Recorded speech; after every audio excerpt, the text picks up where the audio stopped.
Hey, what's up? Hey, how are you? Pretty good. How you doing? I'm doing real good. I'm happy. I'm happy to be talking to you. I feel like it's been forever. It has been a long time. I don't. When was the last time you guys were up here? Um, It was probably like last when was the fall, last right? time you think we were in New York, Bob? I think probably like, it was sometime in the fall. I want to say like September-ish. Uh, November? Yeah, we came with the full band in November. That's Yes. right. Okay. Right on. Cool. And That we're was the last. That was what the last big show at the Anchor. I think Brandy said. okay. No, I mean we Well, played now there in especially January. in the Corona times. I thought that you guys played at. Did you play there after your Keegan Ale show? Um, yes, because the Keegan and Ale show was in September when we did the record release, and Okay, we gotcha. had like pretty much no one from our actual band. We had a bunch of friends stand in on that one, and then we came again in November with our actual band, Okay, right on. and that was at the Anchor. Okay, cool. Where are you guys right now? Are you in North Carolina or are you down in South Carolina? We're in South Carolina right now in our little house that we've been working on for a couple of years. Nice. And that's probably, I mean, this is not a good time for anyone, but it's probably nice to have some time to get some stuff done, right?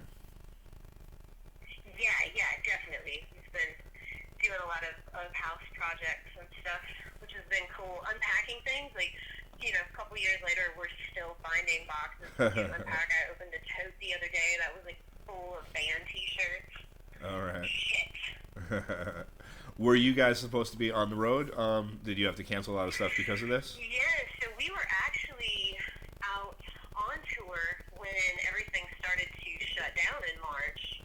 That was like its own interesting experience. We didn't really expect, I guess, like so many of us, we really didn't expect this to be what it's become. Yeah. So we had a duo tour. We were going out to Tulsa, and we made it out there, and then the world just fell apart. And we played an online show. We played to a nearly empty bar, and then we left, and Tulsa basically shut down after that, and we just came straight home. So we ended that tour early, and then we had another full band tour planned for here in May that we pretty much just canceled immediately at that point. Yeah, yeah, yeah. What are you gonna do? Absolutely. Have you guys been writing a lot during this? I'm sorry, man. We've got bad weather, and you cut out. What did you say? I said, have you guys been writing a lot during this?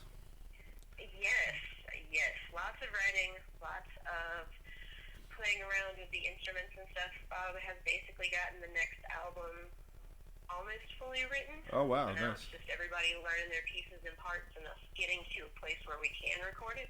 Yeah, yeah, yeah. That's like, I'm trying to figure out some, like, at home recording so I can, like, send some drum beats to some friends that are just sitting around and want something to play some guitar over, you know? Yes, we've been working on that same thing. So um, every money that we can get or make, we've been pumping into microphones and good speakers and good equipment, so we can at least do some home recording and help the live stream sound a little better. Yeah. It's hard to go from, like, I get this really good sound guy. Sometimes it's like makes it just sound perfect, exactly the way you want it to, and now you're just pumping it through a computer speaker. Like, please Yeah. at least feel my heart. I don't know. Yeah, absolutely.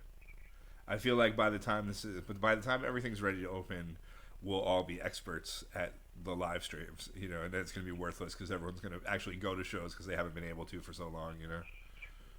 Yes, and one more thing to add to the musician's resume. Like, now I'm also my own sound guy and videographer and live stream PR operator. There you go. Were you guys able to get like unemployment, or you're not? Neither of you are working at all, right? So I've been working for a janitorial company, which has not. That was deemed an essential business because we clean up after everybody. Yeah. So I've been working the whole time through. Oh dear. Bob's a mechanic, so his job shut down pretty much immediately, and it was a pretty small shop, so they're Yeah. not going to be able to reopen after this. Oh, that sucks. And after not some, a little heartache and waiting and whatever, his unemployment did end up finally going through. So Okay, it's nice. been a real helpful blessing to us right now.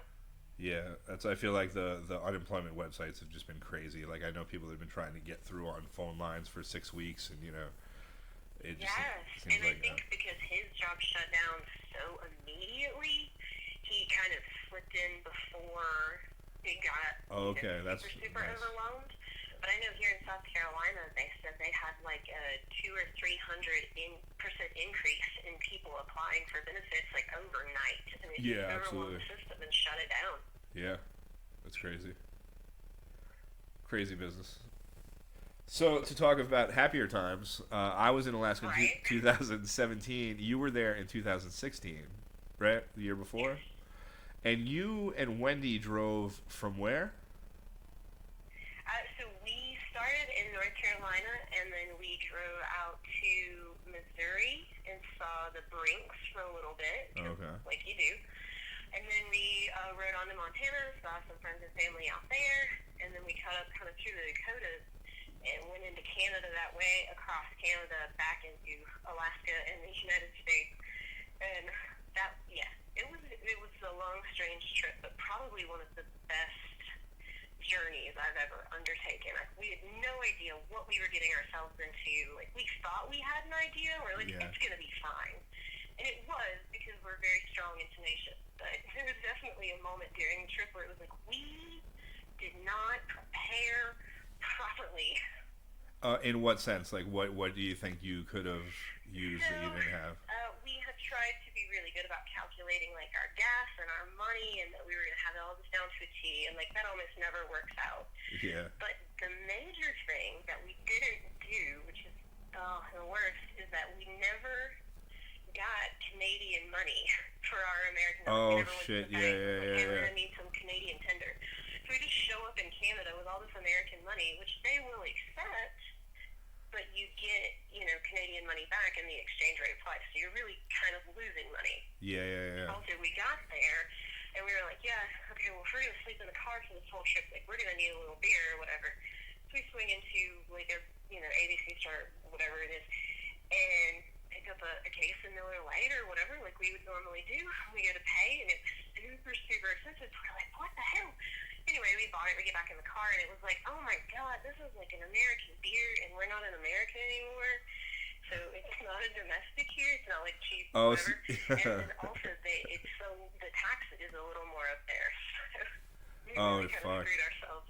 And you're in that part of the country. You're not passing a lot of like banks where you can actually exchange stuff, or you're kind of in a rural area, right?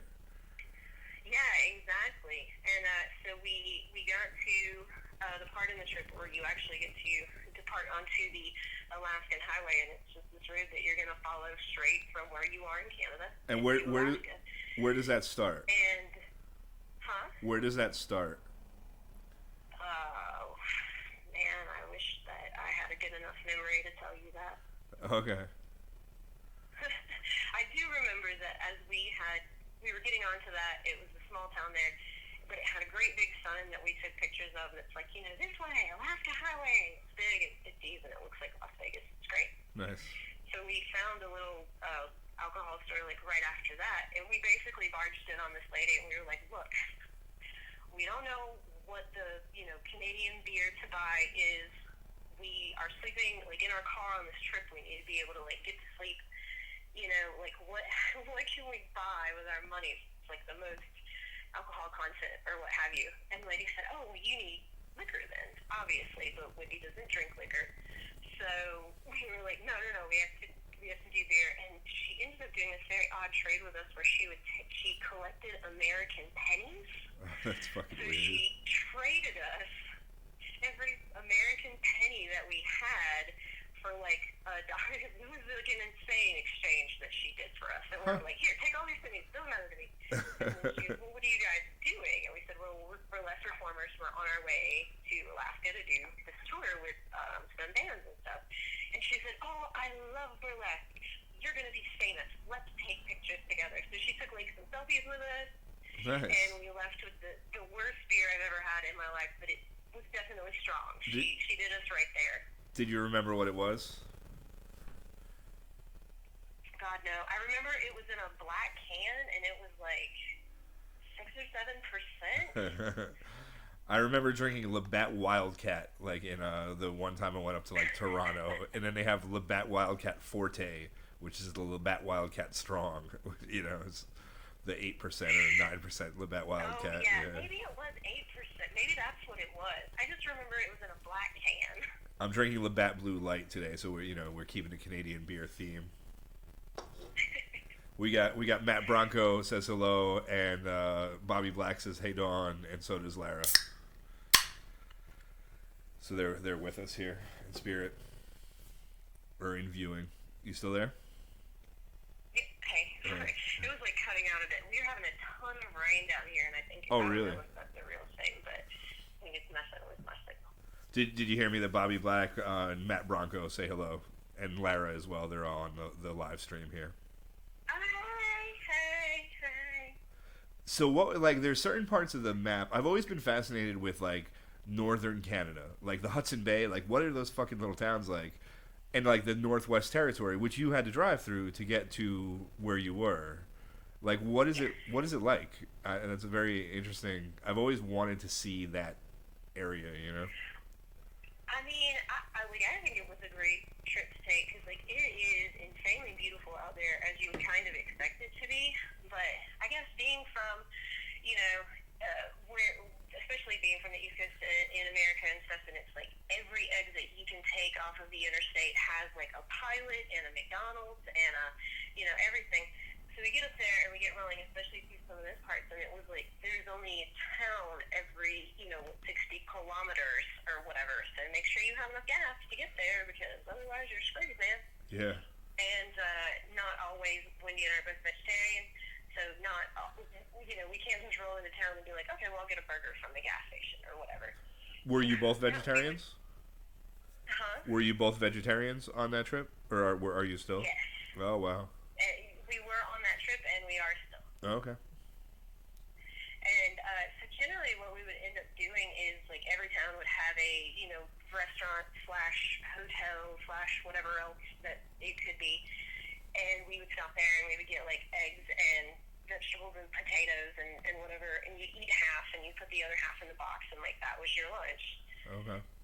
Because, once again, like, we didn't pack enough food for this trip. We didn't think about any of that stuff. We were just like, yes, we are going forward. Here we are. So where were you? Where was your? We had planned well. Say it again. Where was your first stop in Alaska? Like, where was your destination? The Marlin, and I'm trying to remember. Oh, that's in Fairbanks. Yeah. Yeah. So we drove in to Fairbanks that night, and actually my car had started acting up right as we crossed back into Alaska.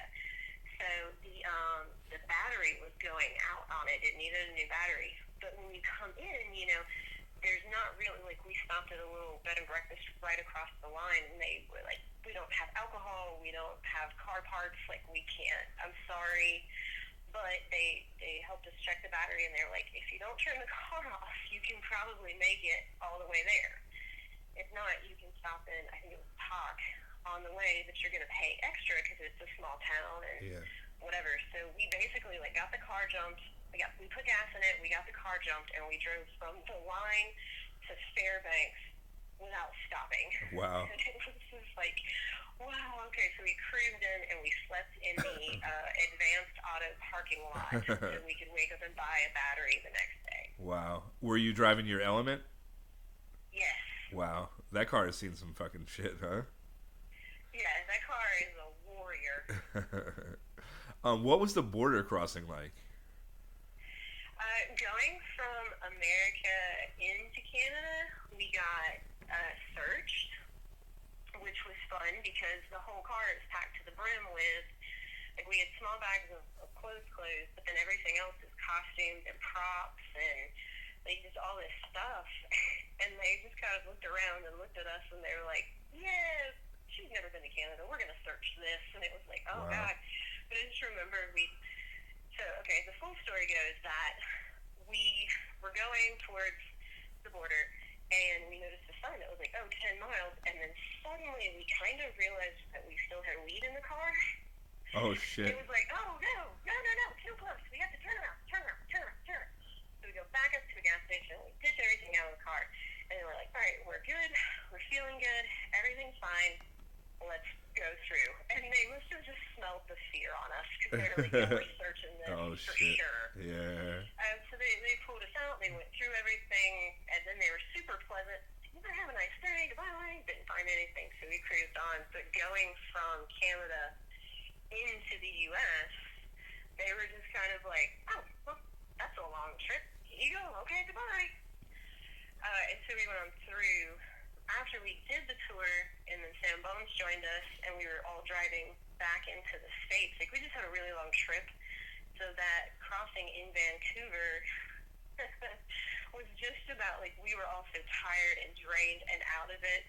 We'd gone the wrong way on the interstate, so we had to turn back around, and it was like, we're so close to America, and I just want to be home right now. Like, sorry, Canada, I don't want to be here anymore. Oh man. We pulled up to that border crossing, and the guy kind of looked at, like, what our last stamp was versus now, and, like, how we all kind of looked and was like, okay, welcome to America. Here you go. And it was like, please don't mess with me. I'll cry right now. Dear God.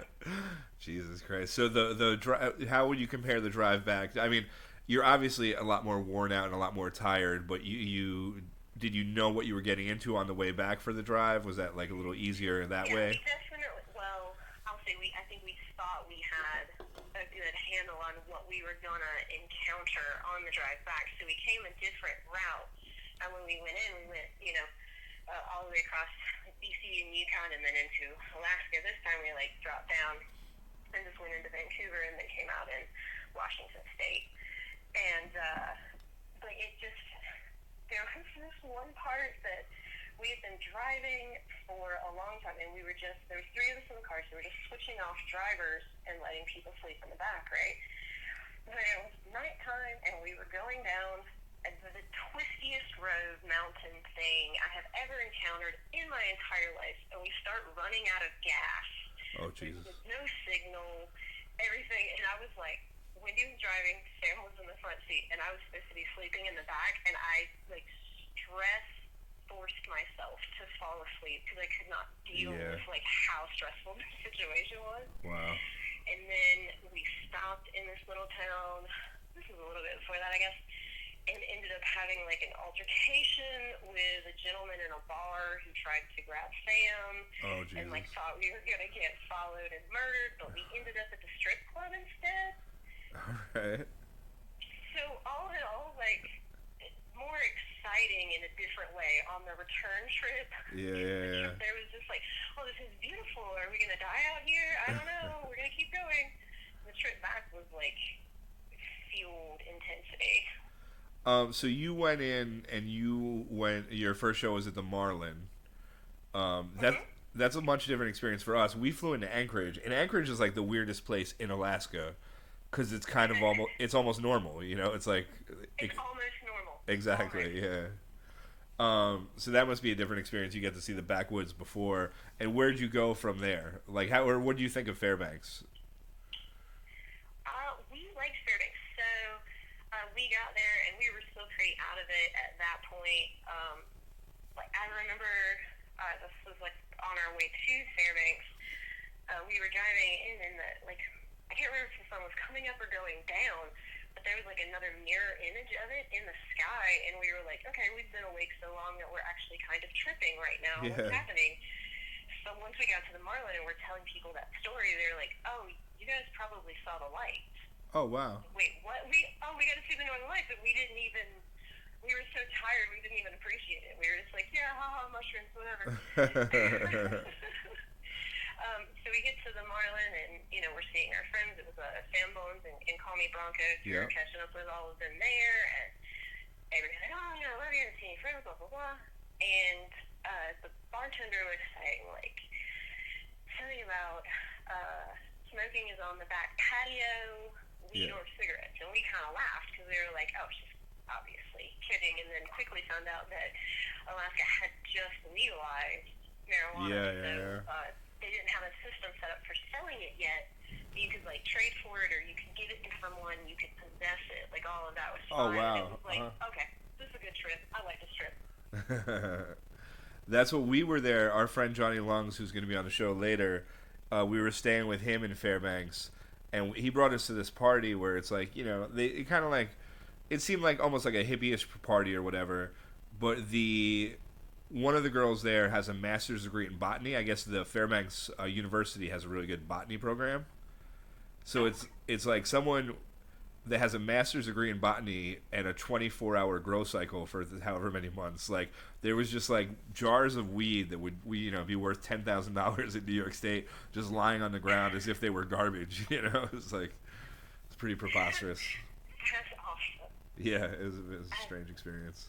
The other thing I remember about the Marlin was the ladies' bathroom is like an open room with two toilets. Okay. And that is like there's no partition between them or anything. You're just Somewhere in hanging one out. of my old cell phones floating around is a picture of me and Wendy. It's like, well, I gotta pee and you gotta pee, so we're gonna take this selfie while we hold hands and pee at the same time.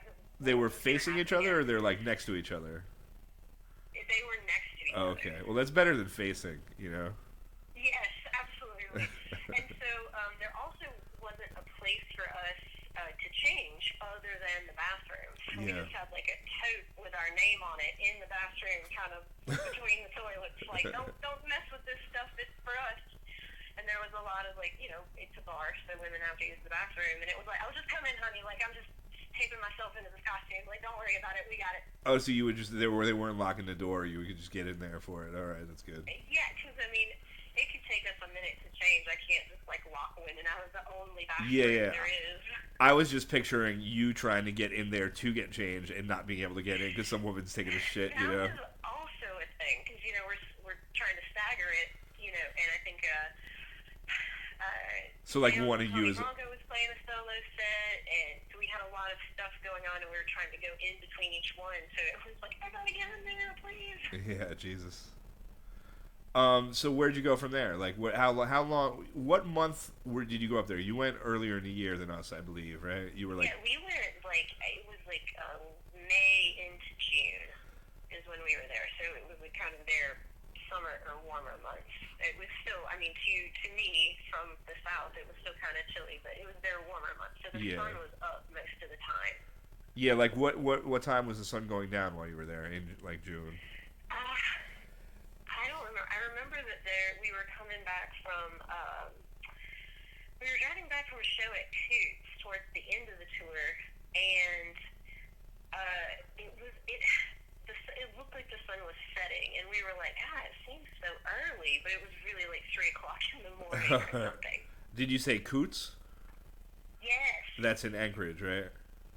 Yeah. Okay, we didn't play there, but the woman said, a friend of mine who's been on the show, Pete Robertson, he's a sound man for like Dropkick Murphys, and he knows the woman Sarah that like does the booking there, runs that place. So we hung out with her, but we didn't have a show at Coots while we were there. I hear that place is pretty wild.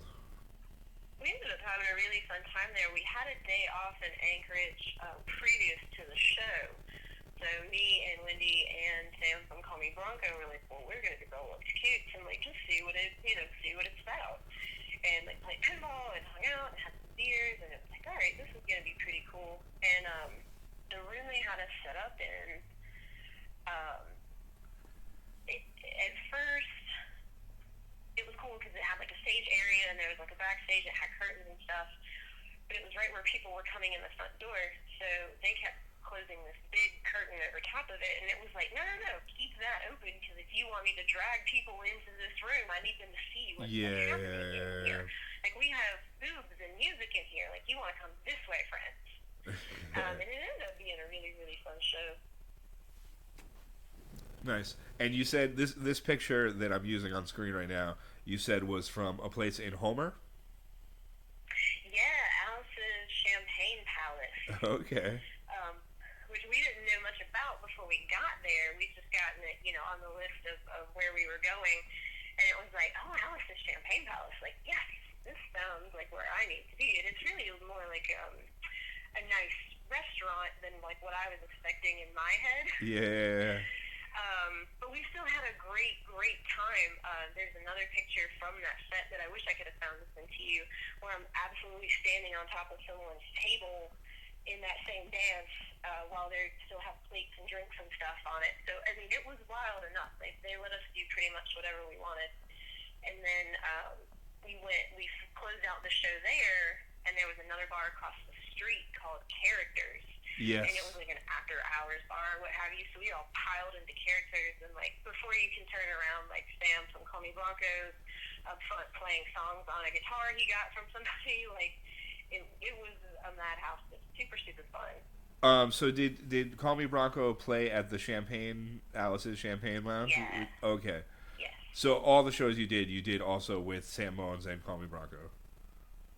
Yes, we did Sam Bones and Call Me Bronco. They did a house show in Wasilla. I hope I'm saying that right. Okay, yeah. That we ended up not doing because we needed like a day and a shower, and it was raining, and there's just only so many scenarios you can make burlesque look good in, and that was not going to be one I of can them. imagine. That's what the one thing with Alaska is there weren't. You figure a wide open space like that. I guess we could have camped, but we didn't have a lot of houses to stay in. We did in Anchorage and Fairbanks, but everywhere else it was like kind of sleeping in the rental car. So the showering, the showering was very few and far between, which for me is not that big of a deal, but I guess I imagine for a burlesque dancer it's a whole different animal, you know. Yeah, we have tried to save up to make sure we got some hotel rooms because that's a lot of glue to get off of nipples and glitter in places that you don't want to carry it for days at a time.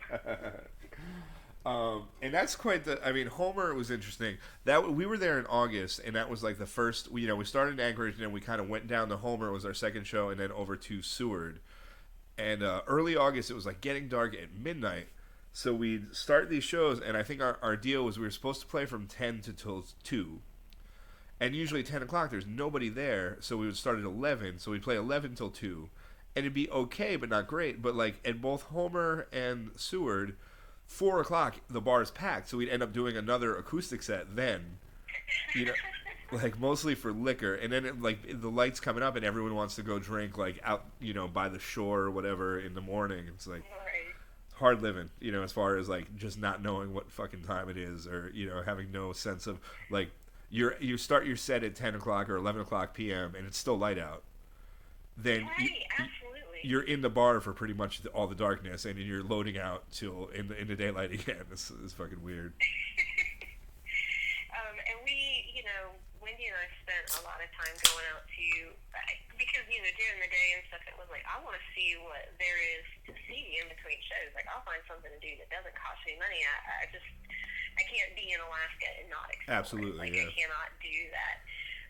So a lot of that was the other plus about bringing our own vehicle is like we're early-ish risers and we need coffee as soon as we're awake. So it was like we would wake up, we would roll up our stuff, we would put it in the car, and we would go find coffee. And so that led us into a lot of like our own adventures. Nice. I feel like there's a bigger point behind telling you that, but I can't remember what it is right now. There's a lot of like those drive-through coffee places in Alaska as well. I guess it was light out all day. Maybe you just drink more coffee. I don't know. So what was your favorite spot? Like, or some of your favorite spots? The show at Alice's Champagne Palace in Homer. That one was really, really good. We played a place called Brown Bear Saloon that's in Brown Bear, Alaska. Love that place. It was just like right next to the water, and they had like a rooftop kind of lifted up patio type situation that you could just like look out over the super, super blue water, and they were the nicest, funnest people. Like, I feel like a lot of the shows we did, and I don't remember walking away from any of those shows being like, well, that was awful. Like, it was just always this good time. We played like a DIY anarchist space somewhere that we played. And that was super fun. Where was that? Like, that's interesting. It was cool because they wanted so hard to be respectful of the fact that we're doing burlesque and we're half naked and stuff, so they wanted to appreciate the art and also be respectful at the same time, and it was like one of the coolest moments, I guess. I don't know, just the way they handled it. Not really, I think, knowing what they were getting themselves into. Yeah, right on. I mean, that's an interesting thing. Like burlesque in Alaska, I think makes it a lot different than like our experience just playing music. I don't know. I'm sure there's sometimes where we're a much bigger draw, and then there's sometimes where it's kind of like a weird thing during a rock show. I remember specifically at the show at Brown Bear, they had booked it, and they were super sweet, and they weren't really sure what to expect from burlesque. And so at the beginning of it, they were kind of telling us like, "Oh, you guys are so sweet. If you have a day off, like we have what is it, a Legion's thing here, and you guys could go perform to them." And we were like, "Wait till afterwards. Like you might change your mind." And then afterwards, they were like, "Okay, that was not what I expected it to be, but it was awesome." And they bought all of our merch, and they put all of us up to sleep, and like they were the nicest people. Nice. Yeah, the Brown Bear is great. There's a place, I forget what the fuck it's called, right next to there, where it's like a liquor store. Oh my god! If you hadn't asked me, I could have told you because it's the coolest lady in the whole world. Yeah, she is an old lady who has a picture or like an article about her outrunning a fucking bear when she was younger, right? She outran a bear. A fucking bear, yeah. It's fucking amazing. I forget what that place is called. It's that same lady still runs the store, and she still dresses like she's cool as fuck because she is. And Wendy and I went over there, and of course we had to meet her. And she gave us some matchbooks that had her, picture on it. And then she showed us these rose panties that she had for sale. So they turn into panties, but they look like a little rose, And she's like, "You're beautiful ladies. You need these. They'll change your lives." And I was like, "You're probably right, girl."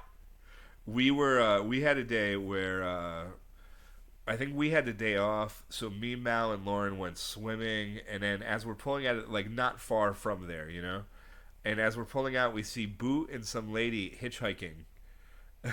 So we pick them up, and he's like, "Well, let's just turn around and go back." There must have been an accident going back towards Anchorage. So he's like, "Let's go back to the Brown Bear for a beer and let the traffic whatever." So this is like 2:00 in the afternoon, and no, I think we were playing. Actually, we had a show at fucking the place that Boot used to book in Anchorage. I can't remember the name. Vans Dive Bar. So 1:00 we go back to 1 or 2:00 in the afternoon. We go back to the Brown Bear.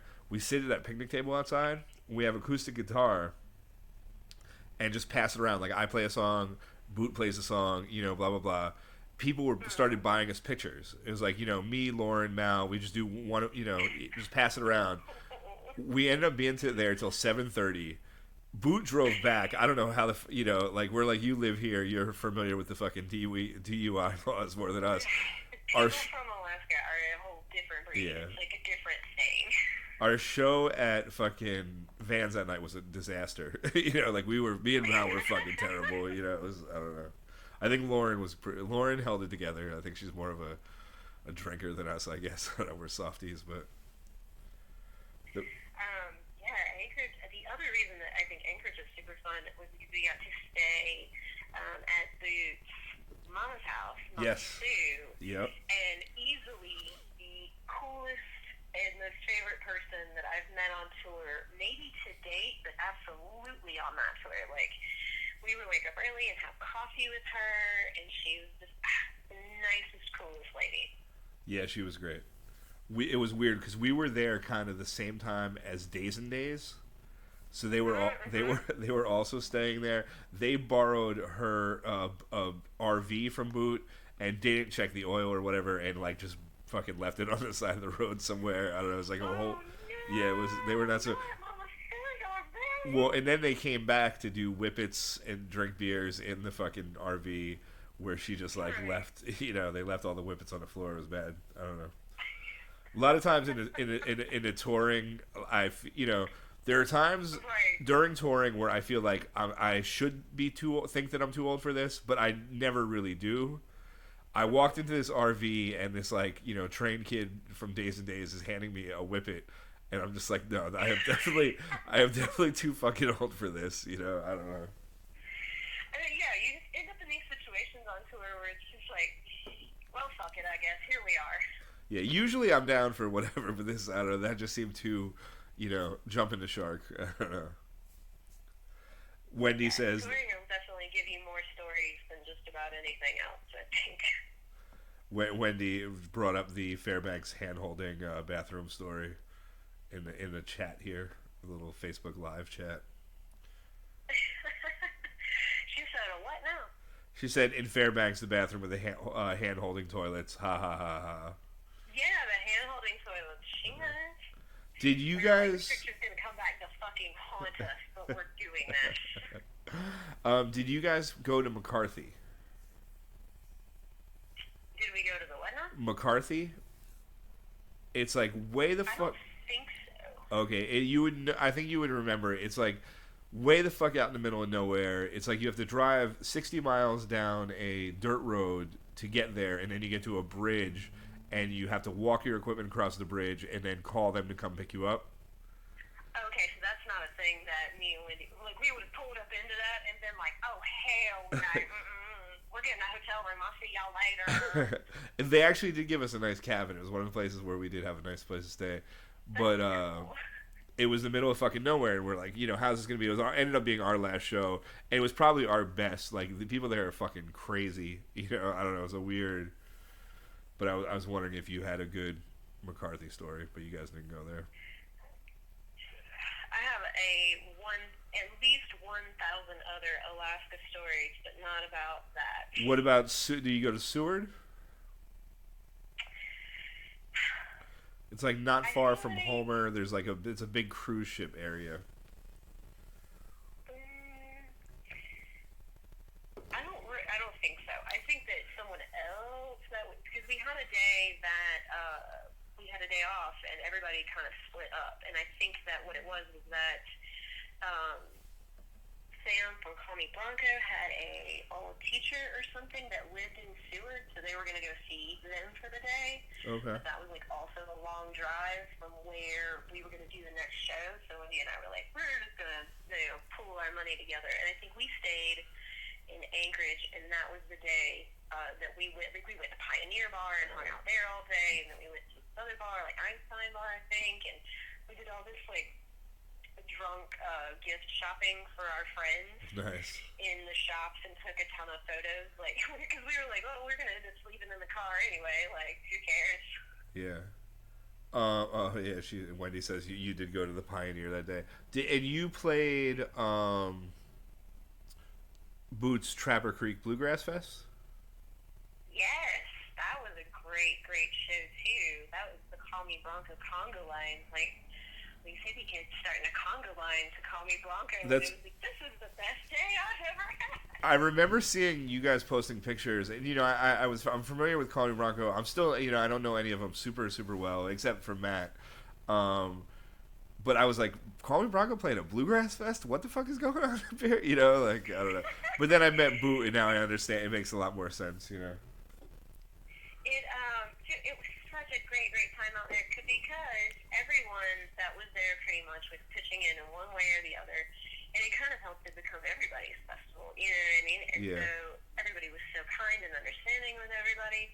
I don't think we ended up staying the whole time. I think we performed, and then we drove a little ways and got a room, because that was one of those days that it's like, okay, we already changed, like, outside behind a very generously hung up curtain and stuff like that. Like, everybody that we were interacting with there, as far as like stage crew and whatever, was like, what can we do to make this experience like what you need it to be?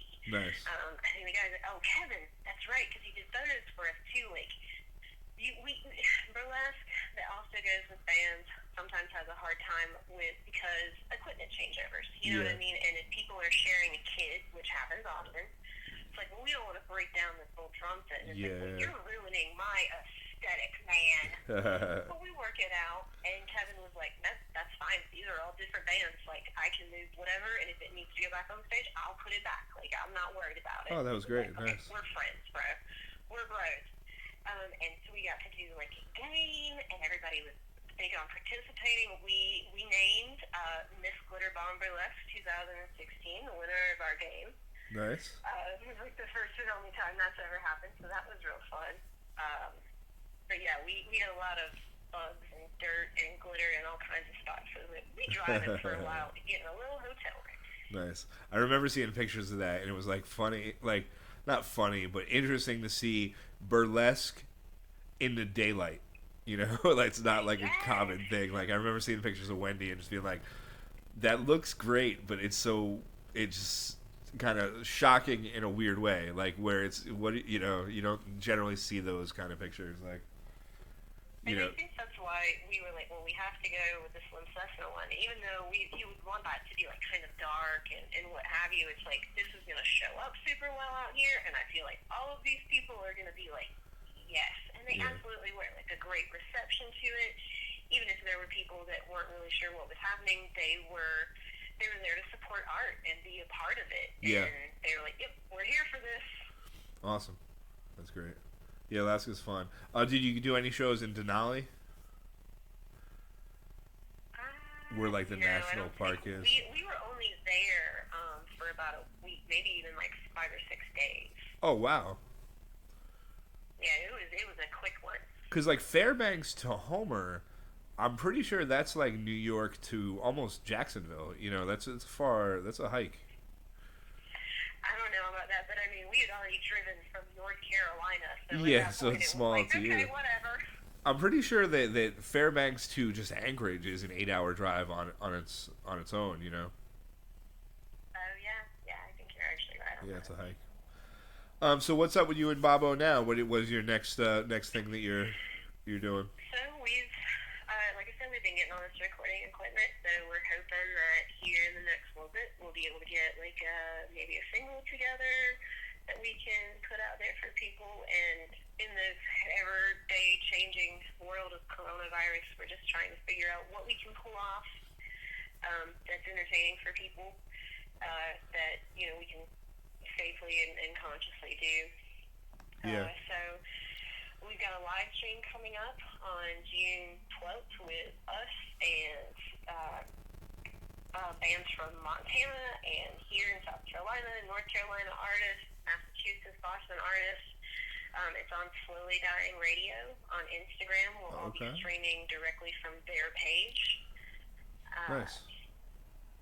And hopefully, I think I saw a post that Heavy Rebel is doing Alive, a yeah. more online presence this Yeah. year, so we'll still be able to do that. And we're just going to keep trying to make art and music in these times and get it out there to people that might appreciate it. Sounds good, man. Yeah. Yeah, So, man. that's all you It's can do. good to like hang out and talk with you. It was a lot of fun. I miss you. All right, man. Well, I'm going to let you go. I'm going to we'll get Justin Boot on the phone here. But yeah, thank you so much. Thank you, man. Hey, All right. Boot. All right, love you, Kevin. Love you, Dawn. Later. Bye. All right. Shoo-ba-doo-ba-doo.